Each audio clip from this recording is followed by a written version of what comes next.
자, 2번 문제를 풀겠습니다. 2번 문제. 높이가 20m인 건물의 옥상 가장자리에서 질량이 10kg인 벽돌을 자유낙하시켰다. 벽돌은 낙하하여 지면에 되팀이 없이 충돌하여 정지하였다. 다음의 설명 중 틀린 것은? 자, 문제가 이렇게 주어졌는데 여기서 조심할 것은 틀린 것을 찾는 문제입니다. 요거를 조심하시면 되겠습니다. 자, 두 번째로 이 문제 상황을 그림으로 그려보면 건물의 높이가 20m였기 때문에 물체도 20m에서 출발을 하고요. 그 다음에 두 번째로 자유낙하라고 합니다. 그래서 처음 속도는 0이라고 적고요. 그 다음에 이 물체는 낙하해서 속도 v, 높이는 0인 지점까지 내려오게 된다. 이런 상황의 문제겠죠. 자, 이런 상황을 봐주시면 되고요. 자, 그러면은 1번부터 꼼꼼하게 풀어봅시다. 1번. 낙하하기 전 바닥을 기준으로 한 벽돌의 위치 에너지는 2000J이다. 문제가 이렇게 주어졌는데 이 상황을 보고 1번. 위치 에너지는 mgh 이렇게 얘기하죠. 중력 위치 에너지. 그러면 질량은 10, 그 다음에 중력 가속도 10으로 하라고 했고요. h는 20. 요거를 집어넣어서 질량은 10, 중력 가속도 10, h는 20. 이렇게 집어넣으시면 2000J이라고 하는 중력 위치 에너지를 꼼꼼하게 구해보았습니다. 그러면 중력 위치 에너지가 2000J니까 1번은 맞는 문장이 돼서 틀린 걸 찾으라고 했으니까 1번은 답이 아닙니다. 자, 2번.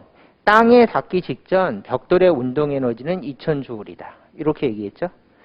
그러면 얘는 깔끔하게 에너지 보존 법칙을 사용하시면 됩니다. 2번. 처음 에너지하고 나중 에너지가 같다. 이렇게 기본적으로 에너지 보존 법칙을 이렇게 적용을 시키고요. 그러면 처음에는 무슨 에너지가 있었지? 그러면 운동 에너지는 없었고 높이가 있으니까 중력 위치 에너지만 있죠. 그래서 처음에는 중력 위치 에너지만 있었고 나중에는 여기를 봤더니 중력 위치 에너지는 없고 속도가 있으니까 운동 에너지만 있다. 2분의 1 mv 제곱만 있다. 이렇게 기본적으로 처음 에너지와 나중 에너지가 같다. 에너지는 보존되니까를 이용해서 이렇게 깔끔하게 적어보았습니다. 그러면 처음 위치 에너지는 2000J였으니까 여기다가 2000J라고 적고 그러므로 나중에 운동 에너지는 2000J이 될 것이다. 이렇게 결론을 내려준다면 2번은 땅에 닿기 직전 벽돌의 운동 에너지는 2000J이다. 맞는 얘기죠? 자, 이렇게 맞기 때문에 2번도 답이 아닙니다. 그 다음에 좀 더 간단히는 이렇게 풀면 되겠죠? 위치 에너지가 운동 에너지로 바뀌는 현상이기 때문에 그냥 위치 에너지가 운동 에너지로 바뀌었기 때문에 위치 에너지가 2000J라면 운동 에너지도 2000J이다. 이렇게 빠르게 풀 수도 있습니다. 자, 3번. 땅에 닿기 직전 벽돌의 속력은 20m/s이다. 이랬죠? 그러면 땅에 닿기 직전 운동 에너지가 2000J이니까 요거를 이용해서 2000은 2분의 1 10V제곱 이렇게 그러면 10하고 동그라미 하나 약분되고 2가 넘어가면 4가 되겠죠. 그러므로 400은 V제곱 이렇게 그러므로 속력 V는 20m/s이다. 이렇게 2번 풀이를 이용해서 속력을 구해주시면 되겠죠. 요것이 3번. 근데 보통 에너지 보존이 이렇게 표현될 때 중력 위치 에너지가 운동 에너지로 바뀌는 에너지 보존 법칙일 때 요 식의 등가식은 이렇게 되겠죠. 질량이 약분되고 그다음에 질량이 약분되고 그 다음에 2가 넘어가면 V제곱은 2GH다. 그래서 V는 루트 2GH라고 요것도 유명한 공식이고 왜냐하면은 위치 에너지가 운동 에너지로 바뀌거나 운동 에너지가 위치 에너지로 바뀌는 이런 현상이 정말 자주 발생하기 때문에 이것도 중요한 공식이고 그 다음에 이거하고 등가식인 이것도 중요한 공식이죠. 그러면 3번을 풀 때 이거를 이용해서 풀어도 되지만은 그냥 요거를 이용해서 푸는 것도 한 번쯤 연습해 보시는 게 좋습니다. 그래서 여기서 별표 그러므로 속도는 루트 2 곱하기 10 곱하기 20이다. 이렇게 집어넣어서 속도는 20m/s이다. 이렇게 계산하는 것도 나쁘지 않으니까 이 공식을 이용해서 속도를 구하는 것도 한번 해보는 것을 추천드립니다.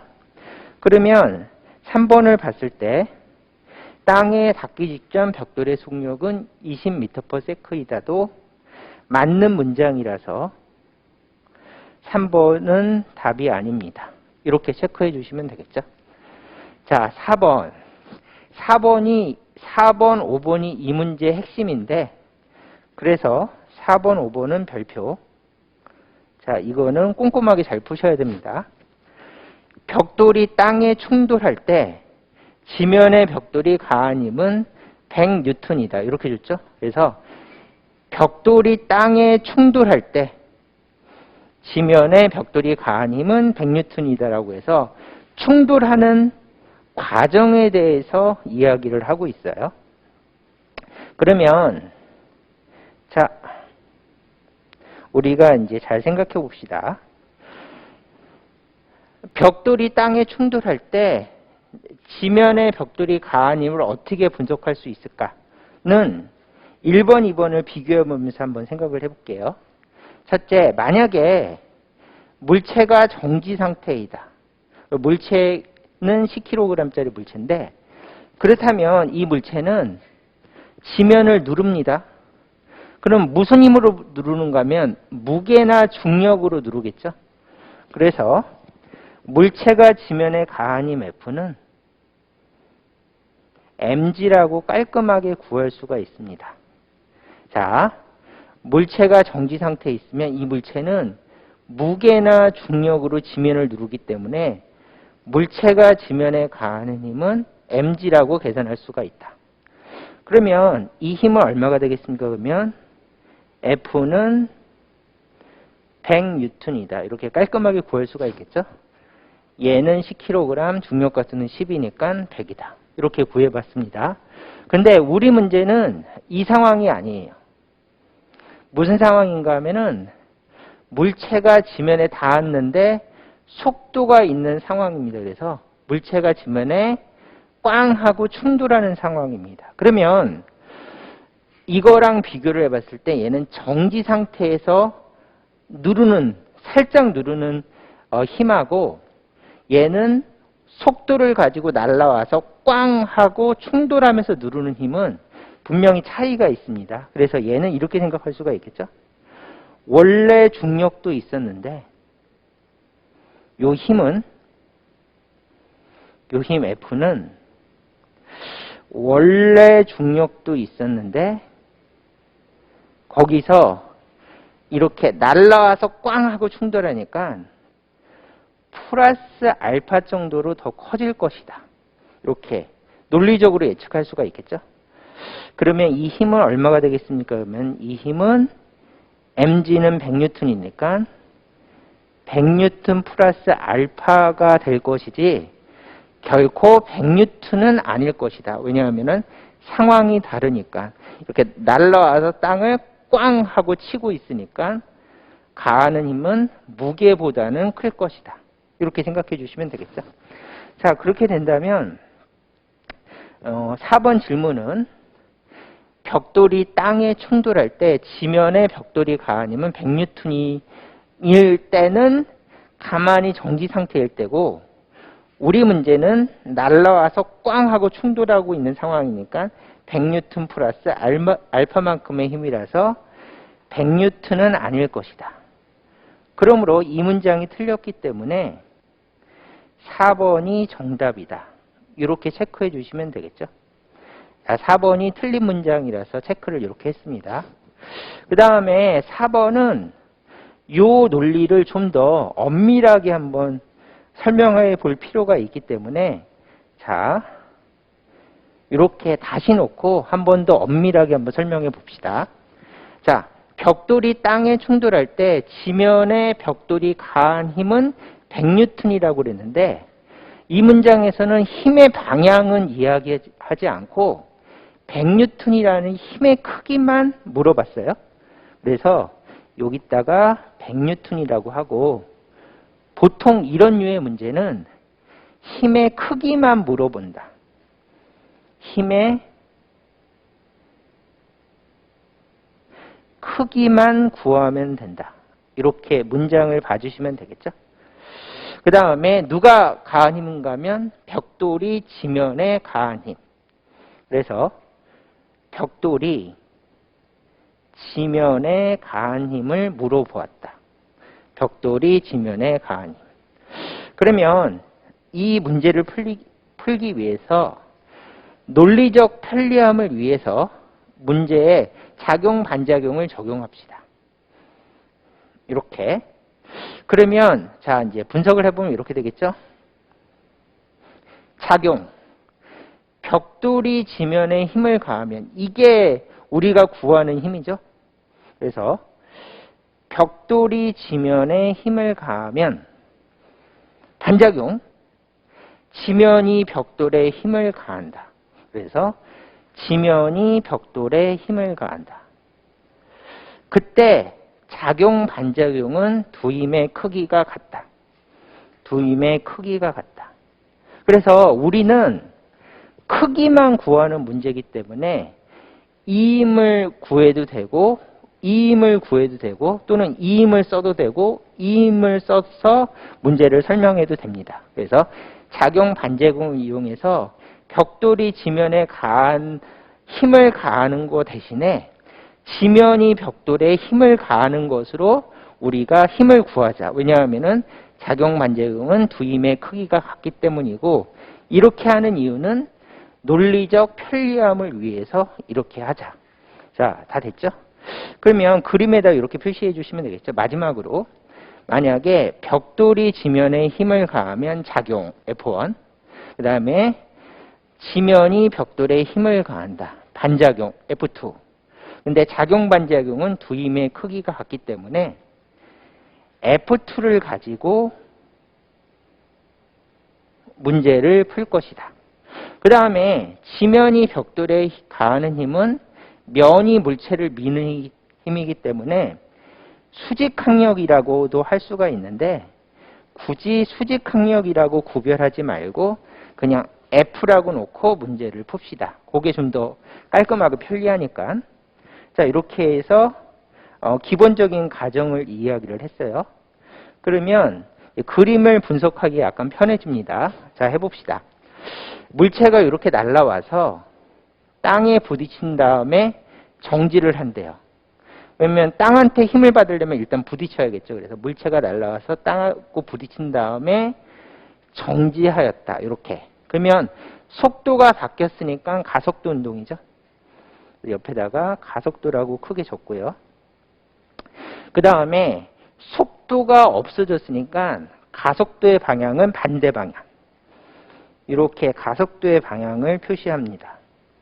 그 다음에 두 번째로 이물체는 당연히 중력을 받겠죠. 그래서 아래쪽으로 mg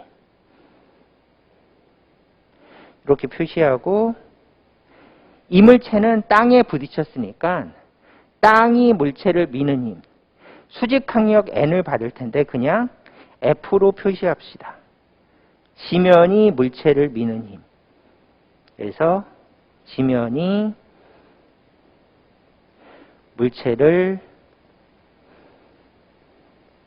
미는 힘. 이것을 구하는 게 우리의 목적입니다. 이렇게. 그러면 이물체는 이렇게 정지할 때까지 가속도 운동을 하기 때문에 무조건 F는 ma를 쓸 수가 있죠. 그 다음에 두 번째로 이 힘은 가속도 방향 이쪽이기 때문에 플러스 힘, 마이너스 힘으로 여기다 집어넣으면 되겠죠. 자, 그렇게 해서 여기다가 F 빼기 mg 이렇게 넣으면 되고, 얘는 가속도 운동하는 물체는 무조건 F는 ma라는 공식을 쓸 수가 있다라고 공식을 표시했습니다. 이 공식을 보고 가속도랑 같은 방향은 플러스 힘, 가속도랑 반대 방향은 마이너스 힘이라고 힘의 종류를 적어줬고요. 그다음에 가속도 운동을 하니까 ma라고 그대로 적어주면 됩니다. 그렇다면 우리가 알고 싶은 것은 지면이 물체를 미는 힘을 알고 싶은데, 그러면 그 힘은 바로 F고 이 힘은 mg 더하기 ma다. 이렇게. 그 다음에 그렇다면 F는 100N 더하기 가속도를 모르기 때문에 그냥 ma라고 적자. 이거를 모른다. 조심하셔야죠. 중력 가속도가 아니죠. 왜냐하면은 얘가 정지할 때까지 받는 가속도. 결코 중력 가속도가 아닙니다. 그래서 A는 모른다. 이렇게 적어주시면 되겠죠.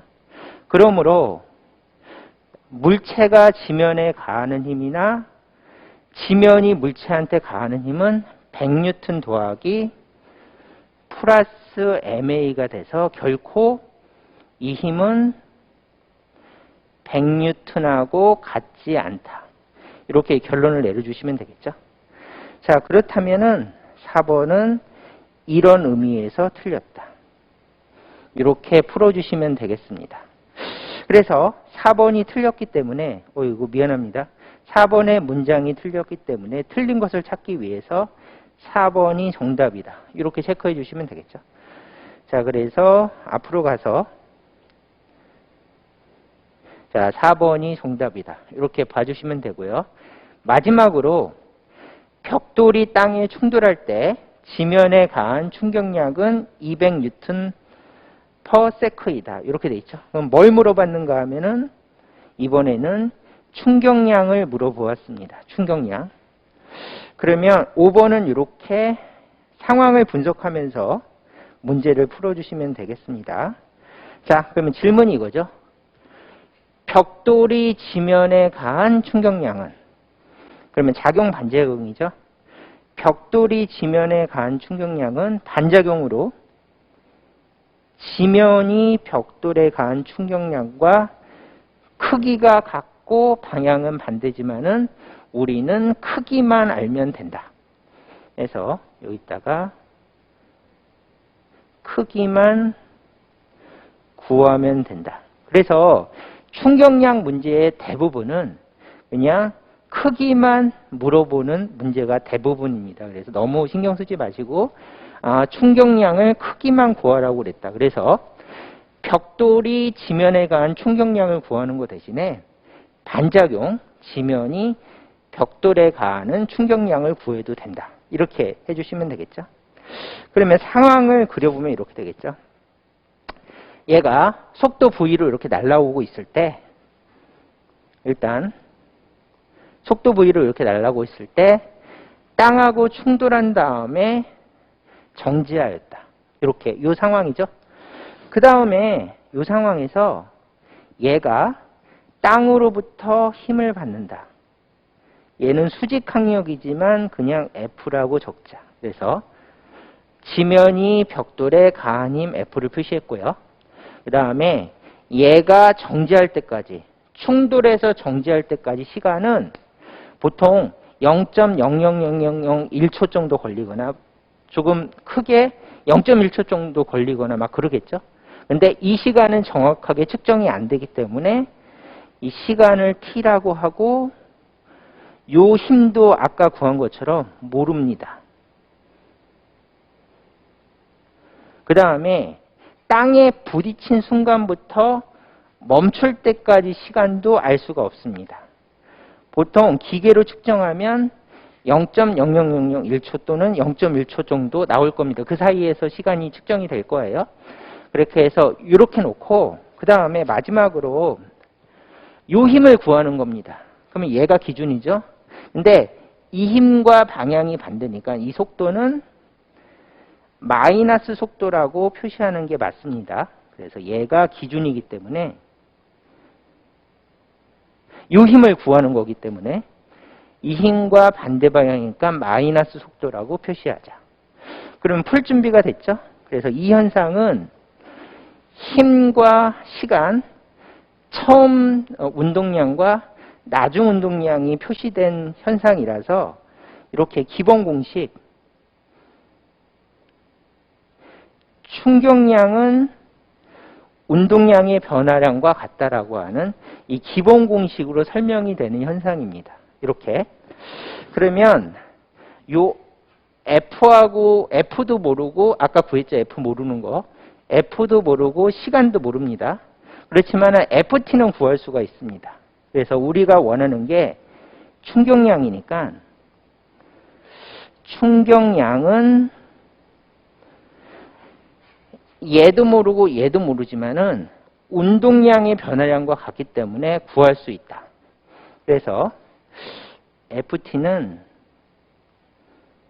나중 속도는 정지. 그럼 0이 되겠죠? 얘는 0.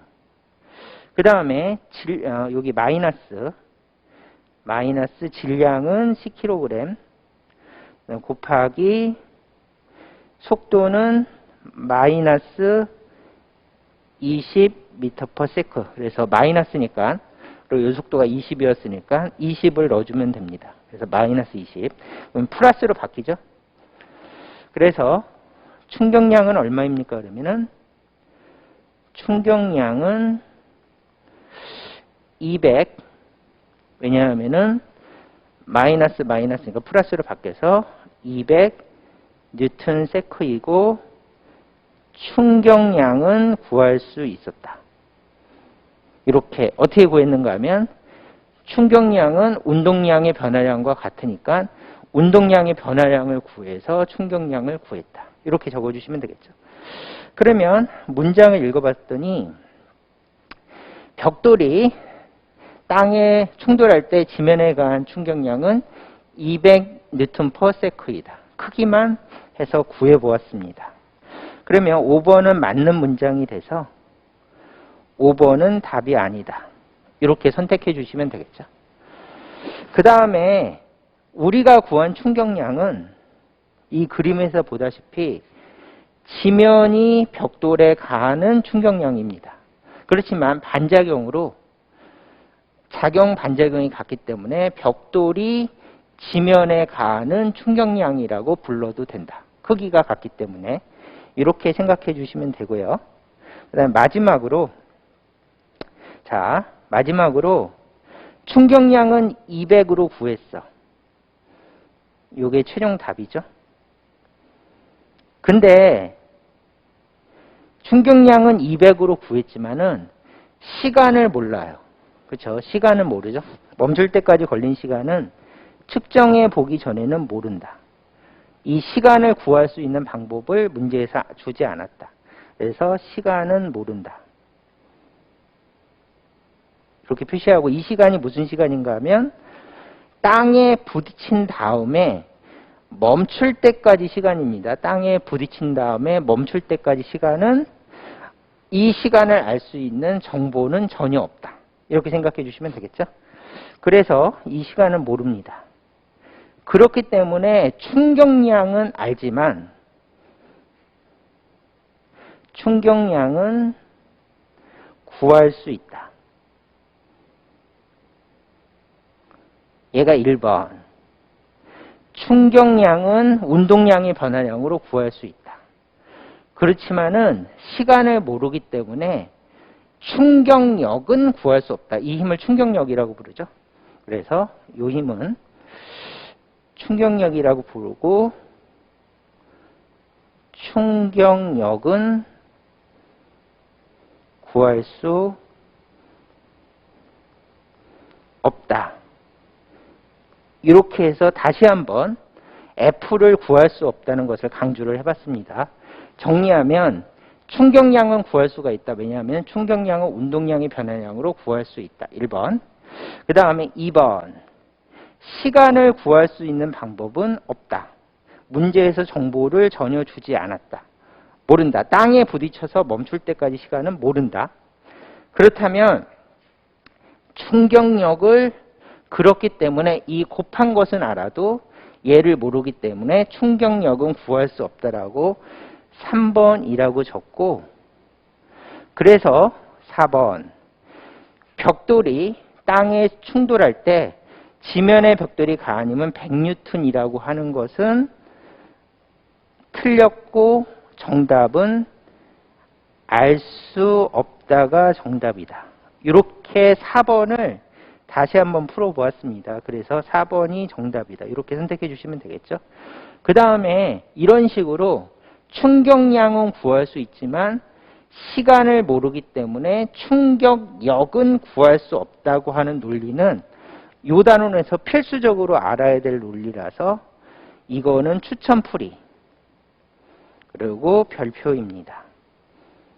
이렇게 해서 반드시 알아야 될 지식입니다. 이거를 반드시 이해하고 넘어가셔야 되겠습니다. 그래서 아까 4번을 이렇게 다양한 방식으로 4번을 설명했었죠. 근데 얘는 그냥 참고로 알아두시고 마지막에 설명한 4번 풀이 방법, 이 풀이 방법을 확실하게 이해하고 넘어가시면 되겠습니다. 자, 그러면은 이렇게 해서 5번은 맞는 문장이기 때문에 5번은 답이 아니고, 그렇다면 틀린 문장인 4번이 정답이 되겠습니다. 자, 2번 문제는 여기까지 풀도록 하겠습니다.